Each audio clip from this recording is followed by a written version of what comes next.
Welcome back to the Arkansas A&M Black Bears Dynasty on NCAA Football 14, guys. We made it to the bye week, our second one of the season. Sheesh, what a run it has been so far. Our Bears are 7-1, 7-1 on the season. Like I've said in previous videos, I never saw it coming this quick for us. Year three in a dynasty is usually that turnaround year for a squad, because now you're starting to get your recruits in. You're starting to buy into the system. You're starting to get the players that you want and need. And man, these boys are out here playing. We're coming off a insane win over ULM.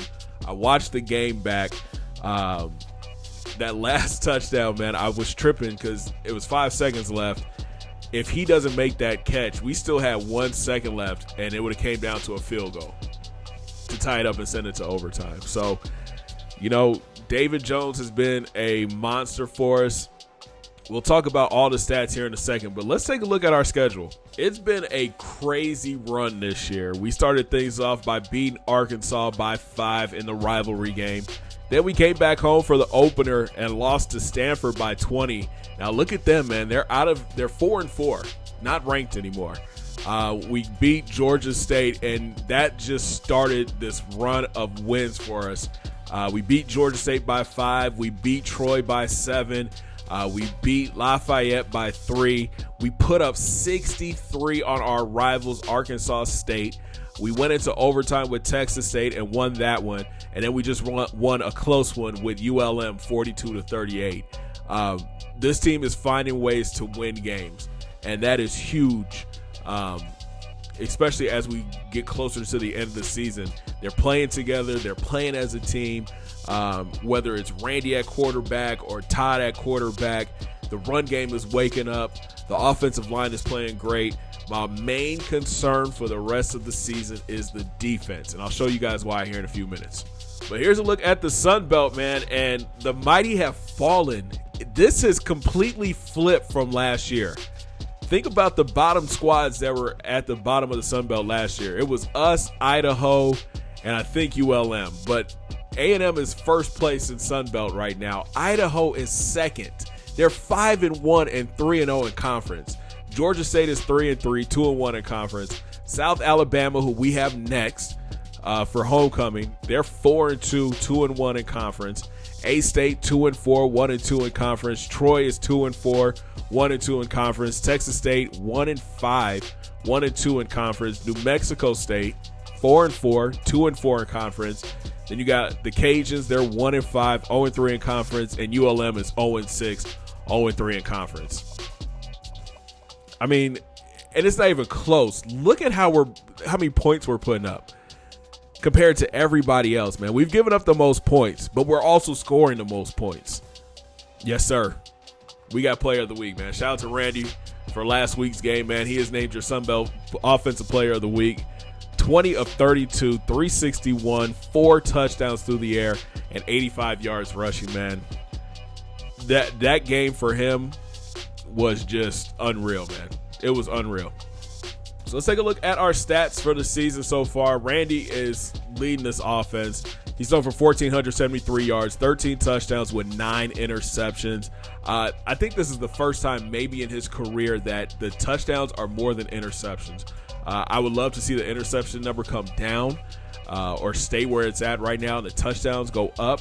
But you never know with this guy. He's so up and down every game that it's hard to judge. Todd, he's been a solid backup for us right now. 28 of 45, 371, 1 touchdown, 2 interceptions. I'm glad we have him on the roster. As we finish out the season, I feel like there are going to be games where he's going to have to come in and play cleanup for Randy, especially when we play like teams like Texas A&M. We've got Idaho, who we still have to beat to win the Sun Belt. So having him on the roster and having his arm strength is a big plus.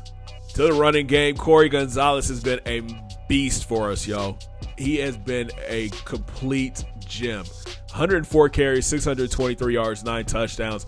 The freshman, we can give it to him any time of the game to close the game out. if we need a big run, we can count on him. He has been tremendous for our run game. And you already know Randy is the most dynamic quarterback player in the Sun Belt Conference. 76 carries, 512 yards, 7 touchdowns. Jonathan Keys has done a great job on the ground as well. 33 carries, 190 yards, 2 touchdowns. Then you got Justin Smith, 29 carries for 160 yards and 5 scores. We rely heavy on our run game. And the fact that we have 3 running backs that can get the job done, plus Randy's legs too, I honestly feel like that's why we're 7-1 right now, is because we're able to run the ball and our offensive line is just playing beastly right now. Now, this is what I was talking about earlier. David Jones is the best tight end in college football, hands down.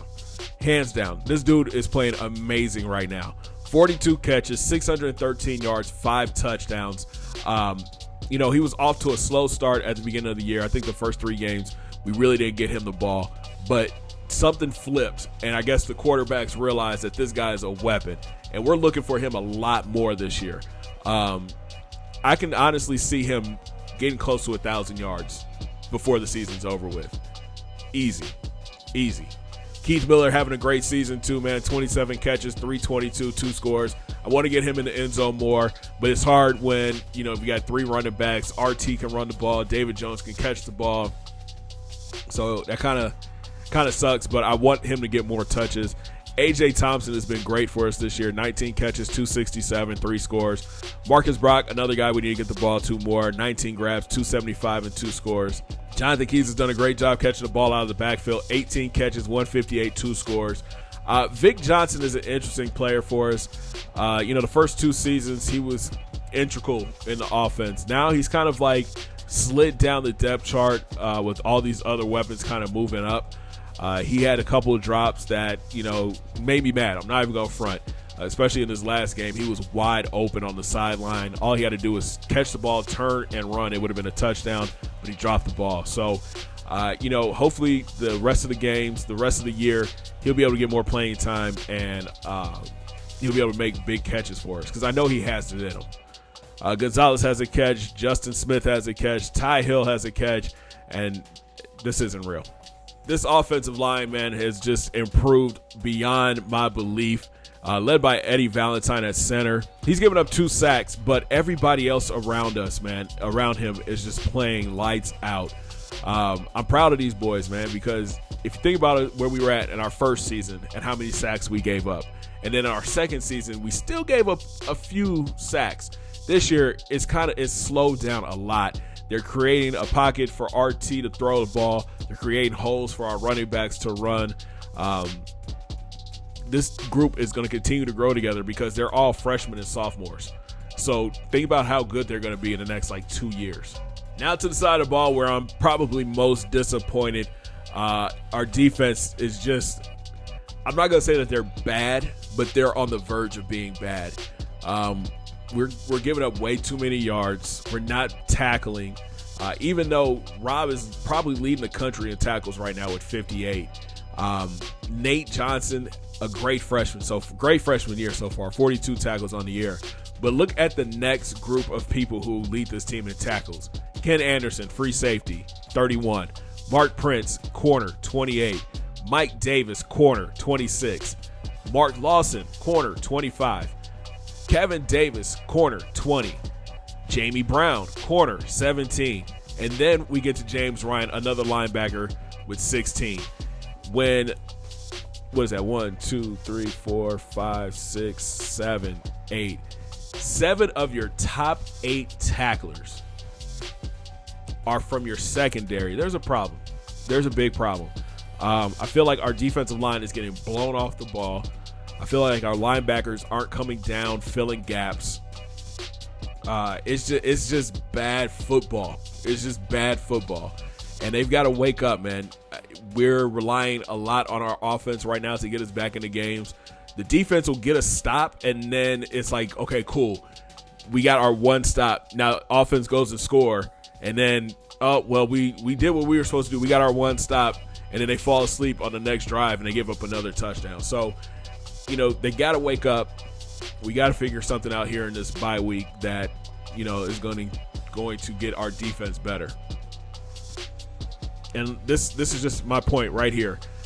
We've only got 4 sacks on the season. 4 sacks. All the talent on that defensive line, there's only 4 sacks. David Hunt has 2, Seth Williams has 1, and Charles Parks has 1. Who you don't see, Bo Reynolds, our other big D tackle, Wilson. We got to get pressure, man, and that's the biggest thing. We got to bring pressure from our D linemen. Kind of like what I said at the end of last game, I'm probably going to have to sit in a cover 4 and rush 4 defenders and stop putting 3 defenders on, or 3 defensive linemen on the field, because quarterbacks are just having too much time sitting in the pocket, picking us apart. Now, I would love to see us get more interceptions. There's been a lot of drop balls, a lot of missed balls. Lawson has 1. Davis, Ryan, Anderson, and Johnson have 1.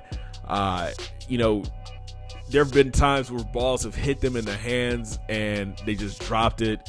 There's been times where the ball just flies right past them and they miss the ball. I don't know if it's awareness or what, but we've got to start forcing more turnovers, man. Because this will show you right here. Imagine if we caught half of these. That's 3, 5, 6, 7, 8. If we just caught 4 of those, that's 4 interceptions right there, man. But again, we're 7-1. These games are a little bit too close for comfort, but we're still winning. We forced 4 fumbles. Rob Thomas has 2, Ryan has 1, and Mike Davis has 1.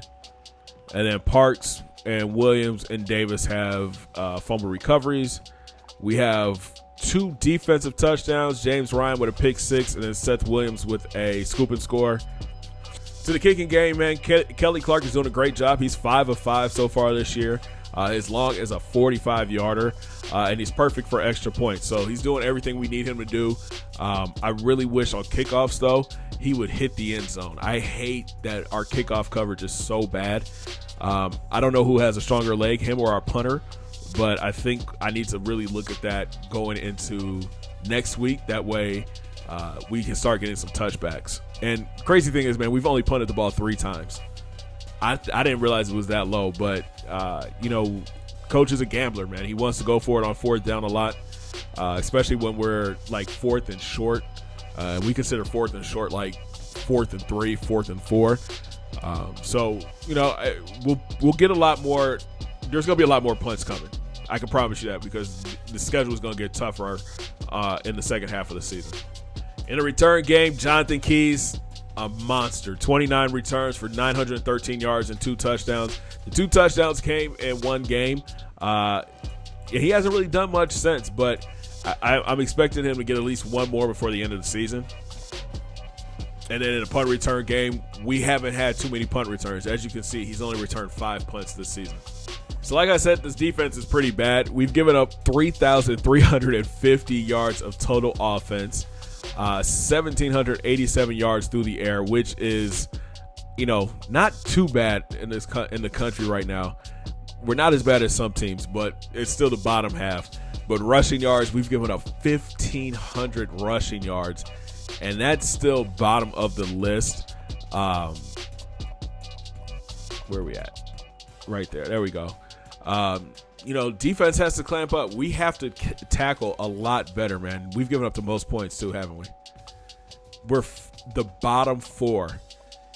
The bottom 4. And look at these other guys' record. We're 7-1. Tulsa's 1-7. Louisville is 1-7. And Washington State is 2-6. That's insane, man. That's insane. We have to have the least amount of sacks. We do. We have the least amount of sacks. We have 5 interceptions, and that's not, Arkansas State doesn't have any, and La Tech doesn't have any. We've got playmakers on defense, so I don't understand why we're not getting, turnovers and sacks. Again, the last 4 games left. We're going to have to turn it up on defense. Coach is going to have to get into the lab and figure out what works, what doesn't work, and we're going to have to figure this thing out. So let's take a look at your top 25. And wow, Indiana, undefeated, 7-0, number 1 team in the country right now. Wow. Va Tech 6-1, number 2. Clemson 6-1, number 3. Bama 7-1, number 4. Auburn's in at 5. Texas is at 6. TCU coming off a loss to Texas. They fall to 7. Michigan is 8. Oklahoma jumps 2 spots to 9. And Notre Dame rounds out your top 10. Then you got Tennessee, South Carolina, LSU, NC State, Wisconsin, Penn State at 16, Florida State 17, Washington, Ole Miss, UCLA, North Carolina, Georgia Tech, Nebraska, Miami, and Maryland rounds out your top 25. Did we even get a look at for votes? No. Wow. Arkansas got looked at for votes. Somebody voted for Arkansas. They're 4-4. And then Arizona State and Oregon dropped out of the top 25. Wow. That's just disrespectful, man. Let's see. How's our job security looking? It better be a B. It's a B+. It's a B+.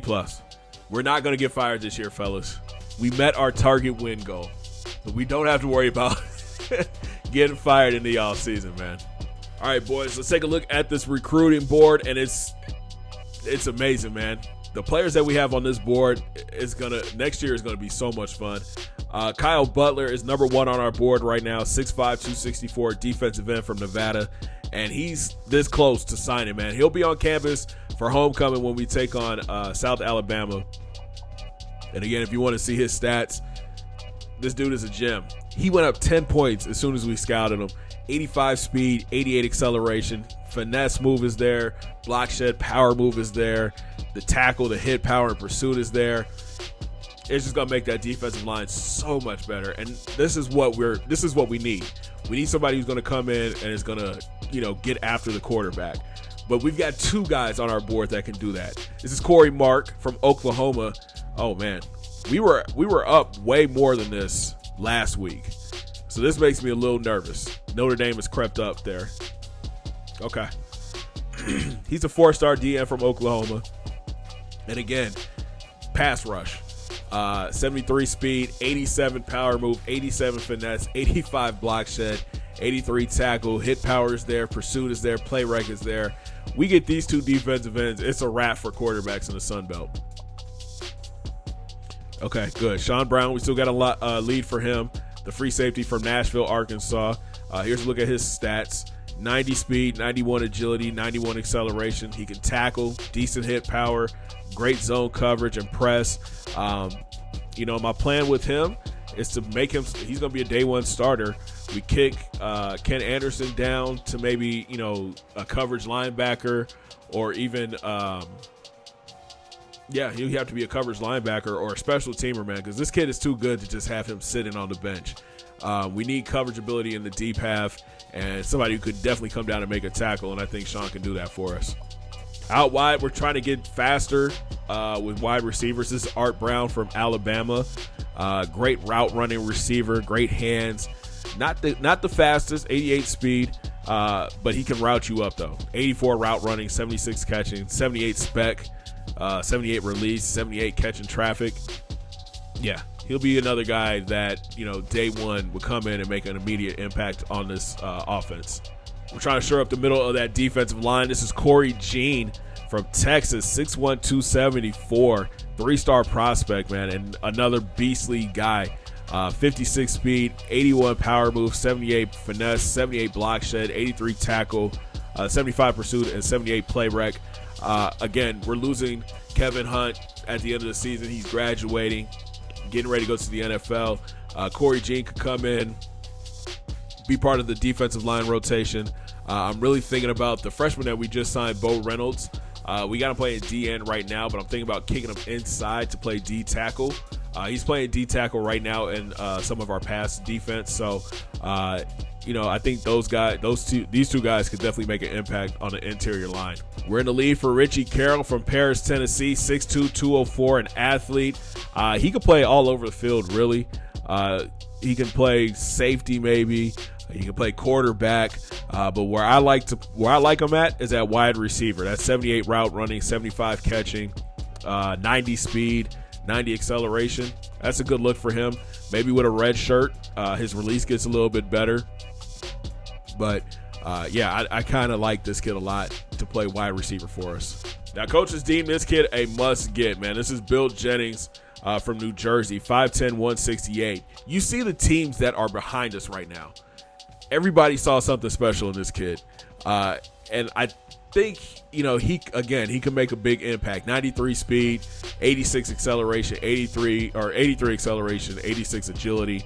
The coverage ability is what kind of had me really interested. 76 man, 80 zone. We do sit in zone a lot.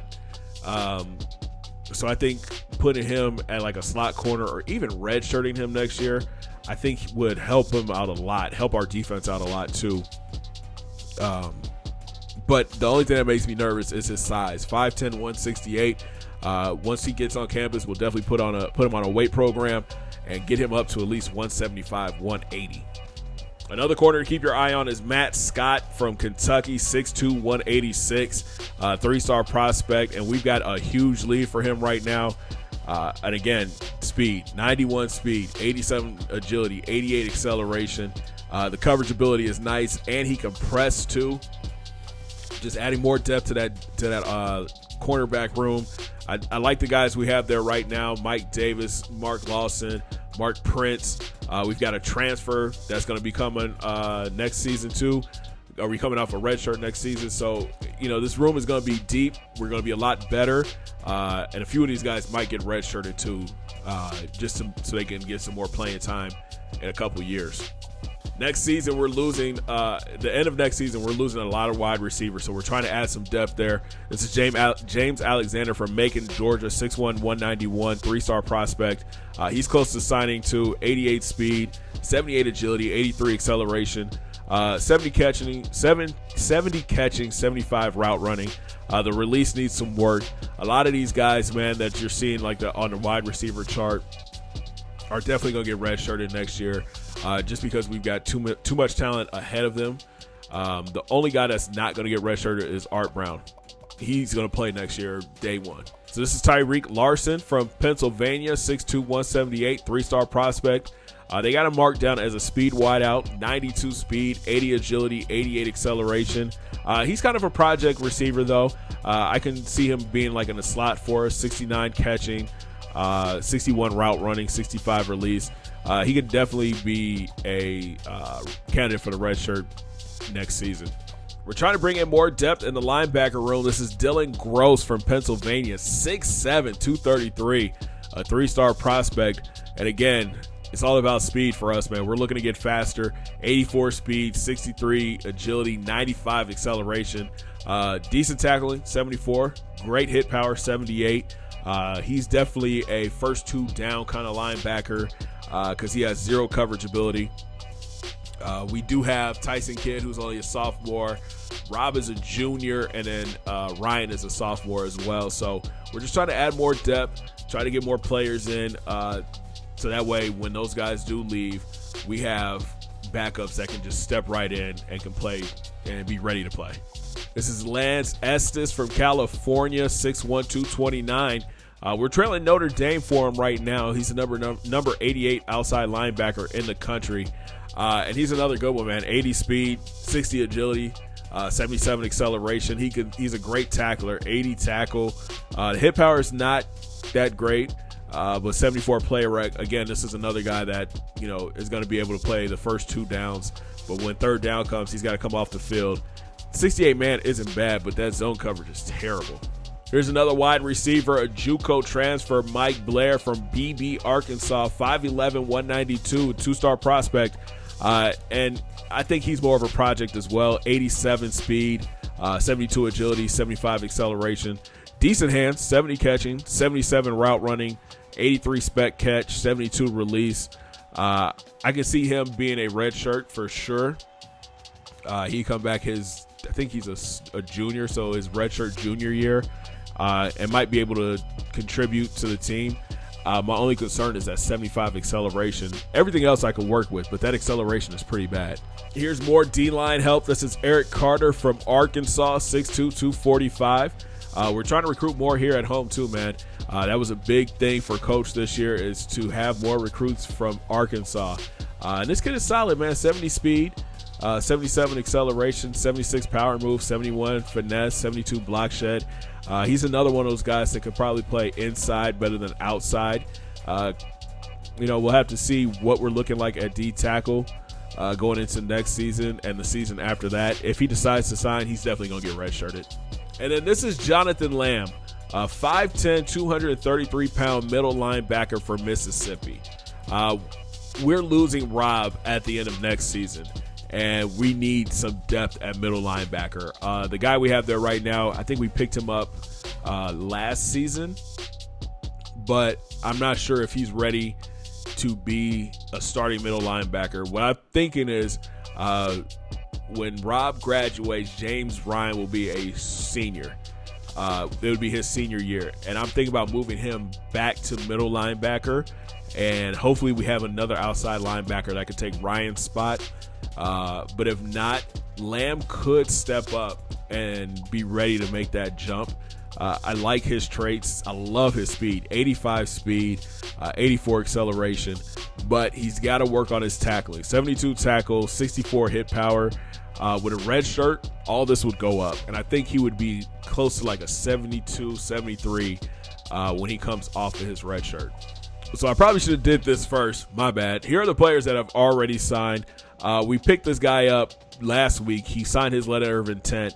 This is Fred Foreman from Maryland, 6'3", 208, a wide receiver, 3-star prospect. Again, speed, man, 90 speed, 70 agility, 80 acceleration, 75 catching, 77 route running. He's got 86 jump. He's going to be a matchup nightmare for cornerbacks in the Sun Belt. Again, we've got a lot of receivers that are going to be graduating at the end of next season. These guys that I'm recruiting now, all but Art, everybody's getting redshirted. So just think about what they're going to be like when they come back off their red shirt. This kid, 6'3", across the middle, he's going to be a great weapon for us, man. And then we picked up some offensive line help too. This is Curtis Maynard from Alabama, 6'4", 336. We just like to add depth to that offensive line. 80 pass block, 76 run block, 82 impact block, 83 strength. It's going to be tough for him to get on the field next season. We've got 2 solid left tackles. Right tackle, we might need some work, but I just don't see how he's going to be able to get on the field next year, so he might be a candidate for the red shirt. And then we got Keith Smith, the big tackle from Jonesboro, Louisiana, 6'4", 283. We're definitely going to put him on a plan. I want to get him up to like the 330, 325, 330 range. But again, solid tackle. 80 pass block, 79 run block, 75 impact, 81 strength. Again, we've got 2 left tackles that are pretty solid for us right now. Our right tackles are doing okay. So it's going to be hard for these guys to get into the game next season. So I'm thinking, again, these 2 will definitely get the red shirt, which would allow the other guys to keep growing. And they'll be, one will be a sophomore and the other will be a junior. So they'll be able to get on the field in a couple years. And then this is our first commit of the season. This was Brian Charles, 6'2", 227, a defensive end from San Antonio. Again, we're just adding more depth to that defensive line. 78 speed, 89 acceleration. The power move is a 74. The finesse move is a 71. He doesn't have great block shedding. Tackling and hit power are decent.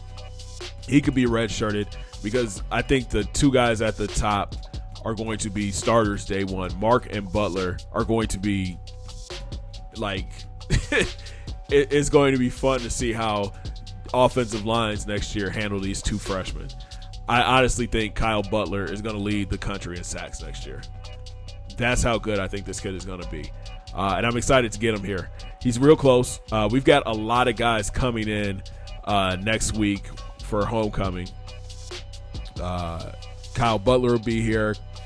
Corey Mark will be here. Sean Brown just had his visit. Art Brown will be here week 13. Corey Jean had his visit already. Richie Carroll will be here. Bill Jennings would be here. Matt Scott's going to be here. James Alexander, Tariq Larson, Mike Blair will be here week 13.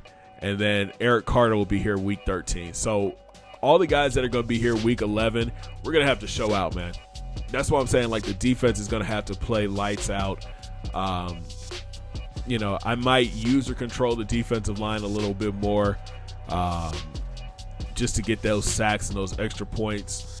But it's going to be imperative that we don't allow South Alabama to get going next week. And like you saw, man, we have 4 recruits already committed. We have the number 98 recruiting class in the country, but I believe that's going to go up, man. I can see this class being top 50, if not top 25 at the end of the season.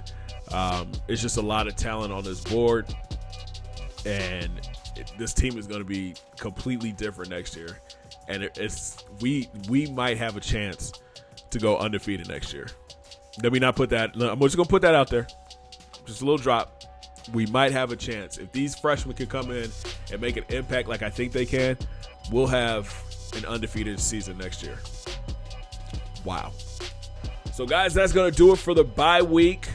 We've got to get ready for homecoming. Homecoming is this week, man. It's going to be a blackout. So wear your black shirts, man. We are coming home after a 4-game road trip and getting ready to take on South Alabama. We'll scout them in the next episode. But, guys, 7-1. Looking to go 8-1 and win the Sun Belt Conference in year 3. Insane, man. If you guys are excited for the next episode, make sure you smash that thumbs up button. Subscribe if you're brand new. Don't forget to ring that bell. Join the Noti Squad. Make sure you guys hit those links down in my description. Follow your boy on Facebook, Twitter, and IG. And make sure you guys come through and join the Discord fan for exclusive content, because everybody in the Discord sees videos 24 hours before you guys do. Just saying.